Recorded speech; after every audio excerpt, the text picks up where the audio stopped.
Hello YouTubers, 20 years ago a little known remake called Godzilla came out.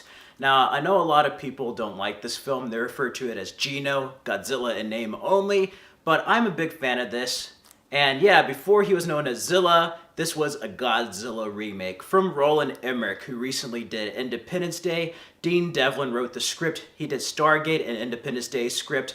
And my brother actually took me to see this film on a school night. When this film was coming out, I became a huge fan of the original Japanese Godzilla films. Gojira is a classic. I saw Godzilla King of Monsters, Godzilla vs. Mechagodzilla. So many other films that were available on VHS were coming out. We also had a lot of merchandise of the original Godzilla and the new toys. I actually got a couple of them.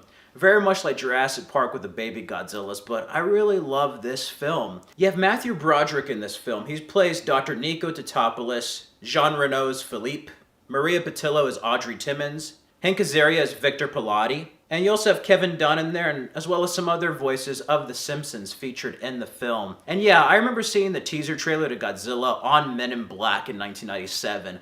It was a museum, and we saw Godzilla's foot crush this T-Rex. Almost like an intentional jab at Jurassic Park saying, hey, our movie's bigger, size does matter. And yeah, it's crazy, this movie. I like it. It's pretty much kind of like the modern Cloverfield. The 2014 Godzilla borrowed some elements with the babies and the monsters, but it's pretty much a modern retelling. I like it in the fact that it still keeps to the nuclear test roots. After the atomic bomb, we had Godzilla come out in Japan. And this kind of keeps it to the same theme with the French Polynesia area. And it really goes back to its roots. We even have an old guy there, and it's similar to the original Gojira, the kid.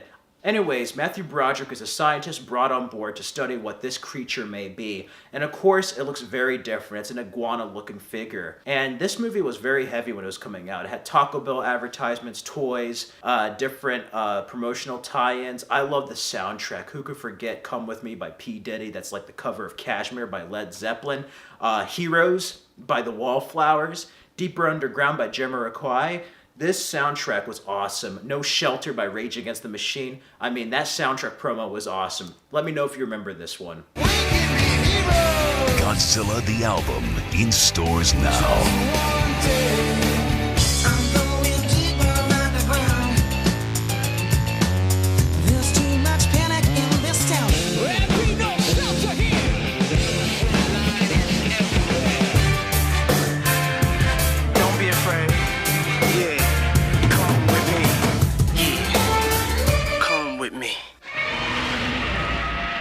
Yeah, a cool soundtrack, but this movie had its moments. Now, has it aged very well? No, not really. Some parts look really, really computerized in like a 90s way, but for the most part, it's still a very fun and enjoyable film. Is it entirely like the Japanese Godzilla? No.